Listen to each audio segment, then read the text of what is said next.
Hello friends, आज हम बनाएंगे स्वीट डिश और वो भी सिर्फ आधी कटोरी चाशनी से, और वो भी कितनी सारी मिठाइयाँ। तो आप ये स्वीट डिश है ना, आप अपने घर में एंजॉय कीजिएगा और बना के देखिएगा। बहुत ही टेस्टी बनी थी और डिलीशियस बनी थी। तो और ये मैंने बनाई थी स्पेशल ओकेशन एनिवर्सरी पे। तो ज़रूरी नहीं है कि हर बार एनिवर्सरी पे केक ही लाया जाए, कुछ भी मीठा होना चाहिए। तो उसके लिए यहाँ मैंने गाजर ले ली थी, उसे अच्छे से धोकर, छीलकर और कद्दूकस करके मैंने उसे पकाने रख दिया। और उसमें 1.5 गिलास दूध डाल के स्लो गैस पर मैंने उसे पकाने रख दिया। और गाजर मेरी करीब 2-2.5 किलो थी, तो मैंने आधी किलो के करीब उसमें खोआ लिया है और सिर्फ 1.5 गिलास दूध डाला था। अब वो हमारी गाजर का हलवा है जो पक रहा था एक साइड, और एक तरफ हम दूसरी रेसिपी की तैयारी कर लेते हैं।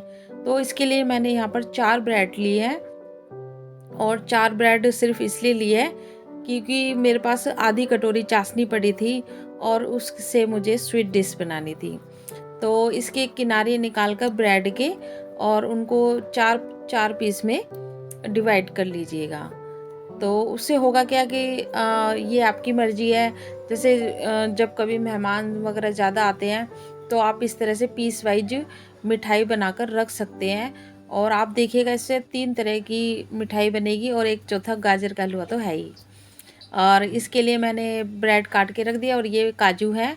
तो काजू मैंने ये गाजर के हलवे के लिए लिए हैं और इन्हें मैं देसी घी में फ्राई कर लूँगी। तो देसी घी में हमें इसे हल्का ब्राउन होने तक फ्राई करना है।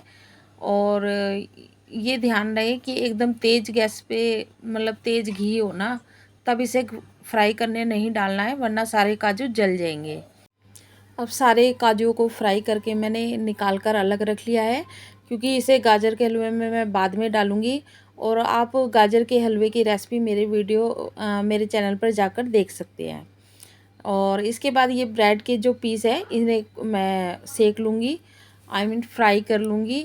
क्योंकि और इसे ना स्लो गैस पे नहीं सेकना है, वरना घी ज़्यादा पिएंगे, और ना ही एकदम तेज पे कि एकदम से जल जाए। तो बिल्कुल high low temperature, medium temperature पे ही सेकना है।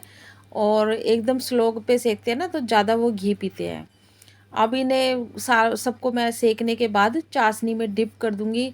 और आप देखिएगा कितनी सी चाशनी है, और जो ये चाशनी बची है ना, ये मैंने रेसिपी अभी तैयार करी थी गाजर के मालपुए, तो उसी की चाशनी बची हुई है। तो उसी से ही मैं ये मिठाई बनाऊंगी। और कहते हैं ना, मिठाई बनाने के मौके चाहिए होते हैं। मिठाई कब बनती है? जब मन प्रसन्न होता है, खुश होता है। तो यहाँ आज मेरी एनिवर्सरी थी, तो मैंने सोचा भी कुछ मीठा भी बन जाएगा और नई रेसिपी भी तैयार हो जाएगी। अब यहाँ गाजर का हलवा पक रहा है, और गाजर के हलवे की अच्छी पहचान यही होती है, जैसे अभी इसमें दूध दिखाई दे रहा था, तो बिल्कुल नहीं दिखाई देना चाहिए। तो वो स्लो गैस पे अपने आप ही पक रहा है। और यहाँ मैंने अब जो खोआ था वो मैंने कद्दूकस कर लिया था बड़े घिया कस से। और उससे होता यह है कि हमारा खोआ एकदम से जलेगा भी नहीं, और स्लो गैस पर हमने जो बाकी घी बचा था ना, ब्रेड सेकने के और काजू सेकने के बाद, फ्राई करने के बाद, तो उसी में मैंने ये खोआ डाल दिया है और इसे मैं अलग से भूनूंगी। तो जब आप मेरी गाजर के हलवे की रेसिपी देखेंगे ना, तो आपको पता चल जाएगा कि एक बढ़िया सा और टेस्टी हलवा कैसे बनाया जाता है। और इसे बीच बीच में चलाते रहना चाहिए। और जब आप इसे स्लो गैस पे भूनोगे तो ये अपना जो इसके अंदर घी होता है, ये वो घी छोड़ देता है। और थोड़ा घी हमने इसलिए डाला था क्योंकि डालते ही एकदम ना मतलब जलने लगे। और वैसे भी गाजर के हलवे में तो हमें घी डालना ही था, तो हम इस तरीके से ही डालेंगे। अब ये इसमें मैंने खोआ जो भुना था मैंने ऐड कर दिया है, और उसमें से थोड़ा खोआ मैंने उठा के रख लिया है। और हाँ, इसमें ना इलायची, अगर आपको इलायची पाउडर पसंद हो आप तभी डालिएगा। अब ये देखिए, मैंने सारी ब्रेड है, जिस जिस हिसाब से मेरे को ब्रेड से मिठाई स्वीट बनानी थी, उस हिसाब से मैंने ब्रेड के पीस करके रख लिए हैं। अब जो मैंने खोआ निकाला था ना, तो वो मैंने सारा इस पर स्प्रेड कर दिया है। और मैंने खोए में बिल्कुल भी मीठा नहीं डाला है। और मीठा इसलिए नहीं डाला क्योंकि जो हमारे ब्रेड थे वो देसी घी में फ्राई तो है ही, और साथ में वो चाशनी में डिप है। अब आपको हल्का मीठा खाना है तो आप इससे बेटर मिठाई आपको कोई नहीं मिलेगी। और अगर आप ज़्यादा मीठा खाने के शौकीन हैं तभी आप खोआ मीठा करें, वरना नहीं। तो इस तरह से मैंने खोए को सारे को मैंने उस ब्रेड पर जो चाशनी में डिप थी उसमें स्प्रेड कर दिया और उसको ऊपर से कवर कर दिया। तो एक तरह की मिठाई वो हमारी हो गई। दूसरी पे मैंने प्लेन खोआ लगाया है, तो दूसरी तरह की वो हो गई। और तीसरी ये मैंने खोआ और गाजर का हलवा, ये तीनों लगा के मैंने तैयार करा है। तो ये हमारी 3 तरह की मिठाई हो गई। और ऊपर से आप ड्राई फ्रूट से डेकोरेट करें, और पिस्ता, काजू, बादाम, जिससे भी आपको डेकोरेट करना है आप उससे डेकोरेट करें। अगर आप चाहें तो थोड़ा सा नारियल कसकर डालना चाहते हैं तो आप वो नारियल भी कसकर डाल सकते हैं। और दूसरी बात, खोआ आपको कम ज़्यादा जैसे भी मात्रा में लगाना है आप उस तरीके से लगाइए। अब आप देखिएगा, ये 4-4 पीस के हिसाब से बनाए हैं मैंने, और 3 तरह की मिठाई बन गई है और इन्जॉय करने के लिए रेडी है। और चौथा हमारा गाजर का हलवा है, वो बनकर तैयार हो गया है। अब जो मैंने काजू फ्राई करे थे ना, उन्हीं को मैंने इसमें डेकोरेट कर दिया है।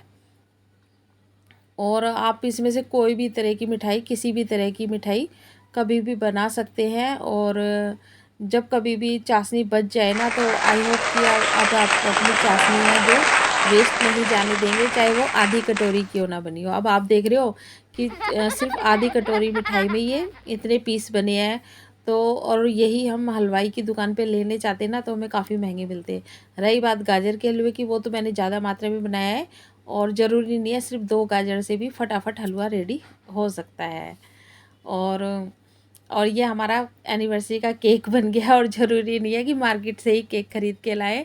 तो सारी बात होती है कि हम उसको किस तरह से सेलिब्रेट कर रहे हैं। और इस तरह से हमने अपनी एनिवर्सरी इंजॉय करी, और बच्चे भी खुश, मैं भी खुश, और पति भी खुश। तो आशा करती हूँ अगर आपको मेरी ये रेसिपी पसंद आई हो तो मेरे वीडियो को लाइक कीजिएगा, शेयर कीजिएगा, एंड मेरे चैनल को सब्सक्राइब कीजिएगा। और ये कलरफुल थी, और मतलब देखते ही एक इतनी अच्छी फीलिंग सी आ रही थी। और मुंह में, आपको देखते ही मुंह में इतना पानी आने लगेगा कि आप बनाएंगे। और ऐसी बात नहीं है, ये खाने में बहुत ही टेस्टी थी। और सबसे बड़ी बात है, हमने घर पे ही देसी घी में बनाई है। तो शुद्ध देसी घी की मिठाई तो आपको जानते ही हो कि कितनी स्वाद लगती है। और ये हमारा गाजर का हलवा है ना, ये भी बहुत बनकर अच्छा टेस्टी तैयार हुआ था। आई होप आपको रेसिपी पसंद आएगी।